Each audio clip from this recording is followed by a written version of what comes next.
Good afternoon, everyone. It's Michelle Silverman Bedell from Silversons Realty. Today I would like to discuss the buying process.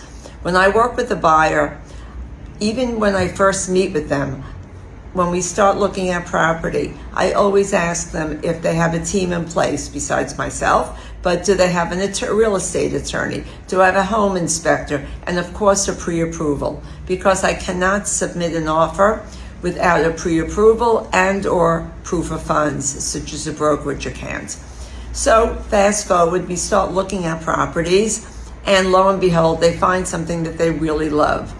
So once I make an offer, part of the offer will be the purchase price, obviously, their terms, how much they're going to put down on contract, how much they're going to finance, and how much they're going to put in cash at closing.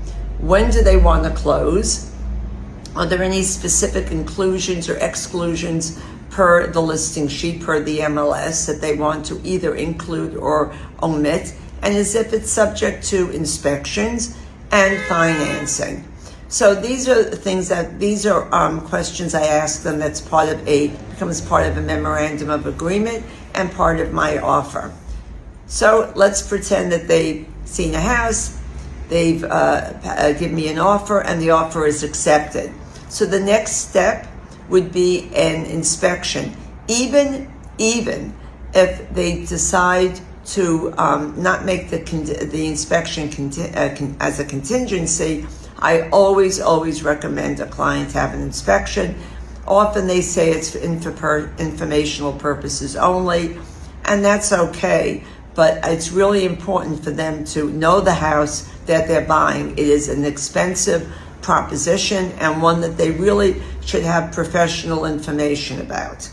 So let's make believe they've done their inspection. Any issues that come up on inspection, I may bring it up to the other broker. We would renegotiate the price, or possibly the seller would be gracious enough to offer a seller's concession or make any repairs on his or her own. So once that's been done, the adjustments have been made, maybe any changes to the memo, and in terms of if the seller is willing to give a concession or make any repairs.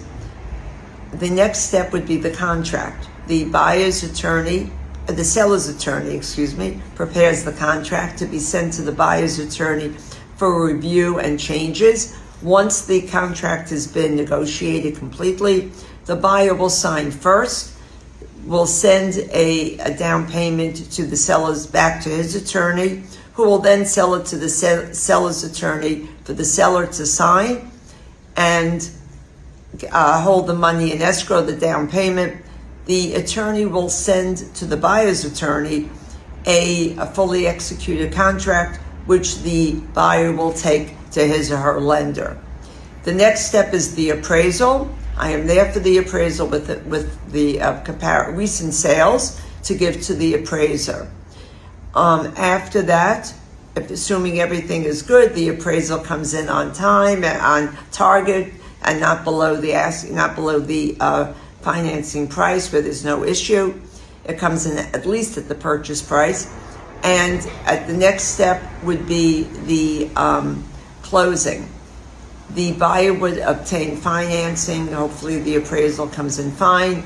And 45 to 60 days after the contract is signed, the closing will occur. Prior to the closing, the buyer may, in that 45 to 60 period, or if it's cash, 30 days until closing, the buyer is entitled to a certain amount of visits, whatever that amount was negotiated in the contract. And right before the closing, the buyer is entitled to a final walkthrough. The house should be in the same condition as when they went into contract. At the closing, the seller will hand over the keys and any other documents that may be necessary or any warranties that are transferable to the buyer. Everybody wishes good luck, and the closing ends.